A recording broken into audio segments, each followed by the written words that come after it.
Anche se per più di 40 anni in questo giornale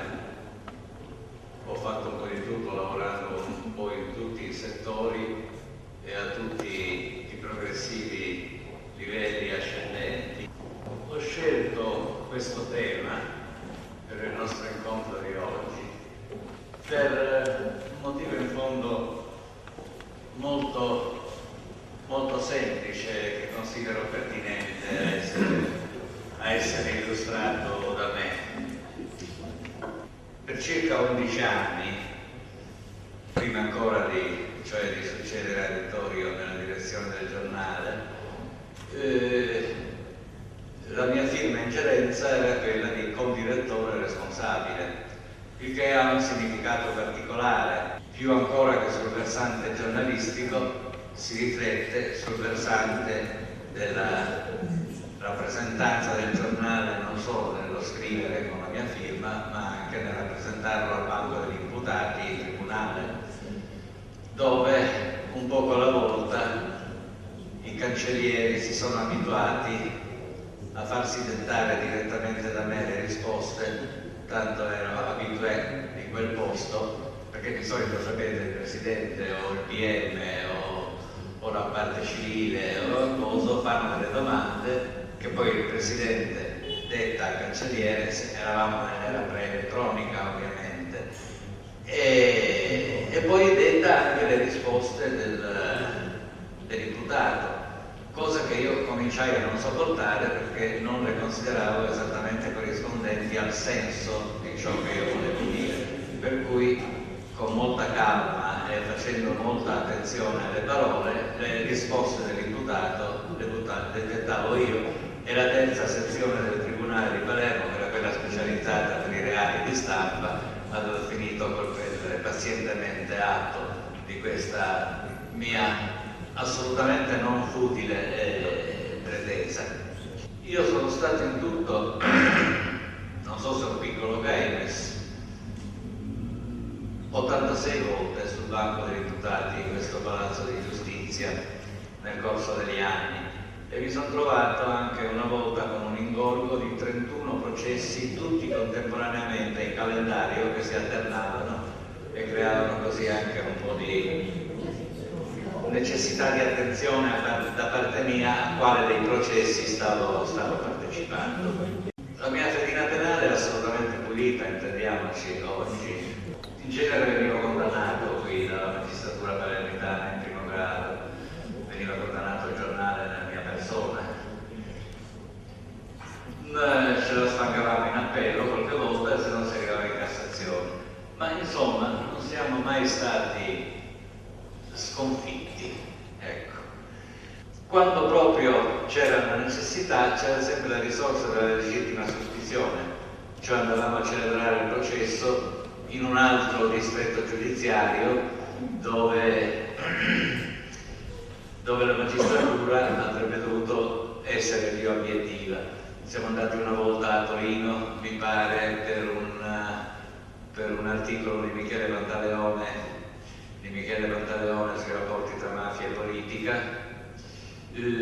Siamo andati una volta e ci siamo andati su e giù da Genova per molti anni, perché abbiamo fatto lì sia il primo grado che l'appello, ma questo è un processo di cui parlerò meglio più avanti perché è un poco complicato. Siamo andati una volta, ricordo, a Cagliari, io e Felice Pilanti insieme, lui come firmatario del servizio querelato e io imputato di commissione di controllo. In realtà ho controllato benissimo, io controllavo sempre. Noi siamo stati condannati a Palermo e siamo stati assolti poi in secondo appello a Cagliari. E qual era l'episodio? Un episodio insomma che poteva succedere negli anni 30 a Chicago, elezione del sindaco di Palermo, il candidato era Lima, il consigliere comunale, credo di ricordare si trattasse di Ernesto Di Fresco, che non voleva votare per Lima, venne prelevato a casa e accompagnato a Palazzo delle Aquile in automobile da due, come si fanno a chiamarli i gangster, Angelo La Barbera e Rosario Mancino, che messi seduti ai due lati suoi sul sedile posteriore li facevano sentire la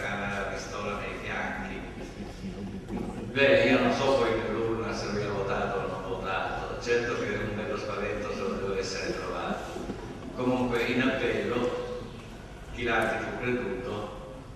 e fummo assolti tutti e due. La magistratura palermitana inorridiva al fatto che Lora avesse scritto questo. Fatto è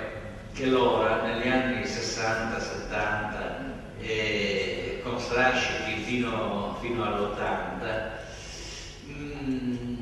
è un quotidiano che si è visto sul banco degli imputati con una frequenza tale che nessun altro quotidiano in Italia ha avuto.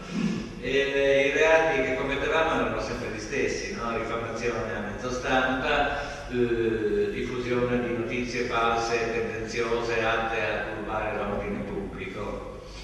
Alcuni di questi processi sono durati più di 10 anni, cioè hanno fatto epoca anche, certo, i tempi della giustizia italiana non così come adesso, ma erano lenti anche allora, e oltre 10 anni era una cosa eccezionale, ora ne parleremo. Cioè sono gli anni in cui campagne di informazione, perché erano campagne di informazione condotte con grande impegno professionale, violavano e ferivano sempre più profondamente dei tabù consolidati e pervasivi al cui sottomesso rispetto l'establishment locale,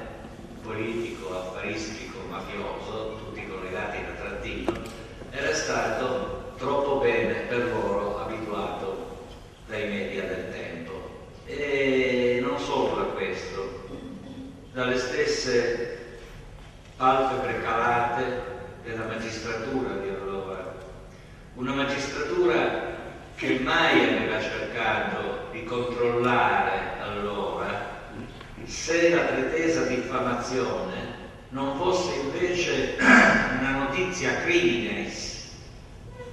da approfondire obbligatoriamente da parte sua, stante il codice vigente e che vige ancora adesso per quanto riguarda la notizia criminis. Su molti episodi poi conferme vennero solo retrospettivamente. Una magistratura più acculturata è venuta molti anni dopo e anche dotata di maggior senso civile. E quindi allora furono consegnati con grande ritardo di decenni alla storia verità che prima non si volevano scoperte, anche se si sapevano e mostrate,